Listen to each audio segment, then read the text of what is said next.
The old clock on the mantel didn't chime, it wheezed. Elias sat in the high-backed velvet chair, the only piece of furniture in the drawing room not draped in a moth-eaten white sheet. He had inherited Blackwood Manor under one condition: he had to remain within its walls for 48 hours. To a man of logic and thinning pockets, it seemed a small price for a sprawling estate. But as the sun dipped below the jagged silhouette of the pines, the logic began to fray. The silence of the house wasn't empty, it was heavy, like the air before a lightning strike.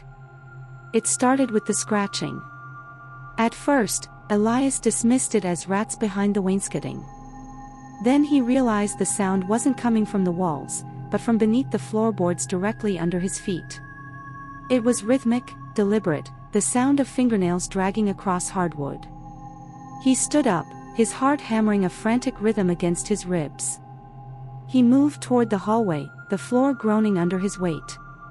As he passed the grand mirror in the foyer, he froze. In the dim moonlight, his reflection looked back at him, but it was slightly out of sync. When Elias turned his head, his reflection lingered for a fraction of a second, staring straight ahead with eyes that were too dark, too wide. He stumbled back, his breath coming in shallow gasps. "It's just the light," he whispered, though his voice sounded brittle in the vast hall. He decided to retreat to the master bedroom upstairs. He climbed the spiral staircase, his hand white-knuckled on the banister. Halfway up, he felt a cold draft, not a breeze, but a sudden, localized pocket of freezing air. Then came the smell, wet earth and old copper. In the bedroom, he locked the door and pushed a heavy dresser against it. He sat on the edge of the bed, the springs screaming. He didn't turn off the lamp. He watched the shadows. Around 3 a.m., the scratching returned. This time, it was on the bedroom door. Scritch. Scritch. Scritch. Then, a voice. It didn't come from the hallway. It came from the pillow beside him.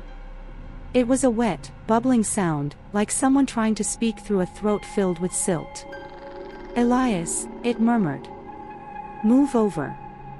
You're in my spot." He bolted upright, looking at the empty space beside him. The duvet was pressed down, as if an invisible weight were resting there. Slowly, the indentation grew, stretching toward him. He lunged for the door, shoving the dresser aside with a strength born of pure terror. He threw open the door and sprinted for the stairs, but the hallway had changed.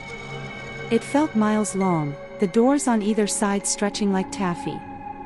The portraits of his ancestors now turned their heads as he passed, their painted eyes tracking his movement, their mouths curling into jagged, toothy grins. He reached the foyer, but the front door wouldn't budge.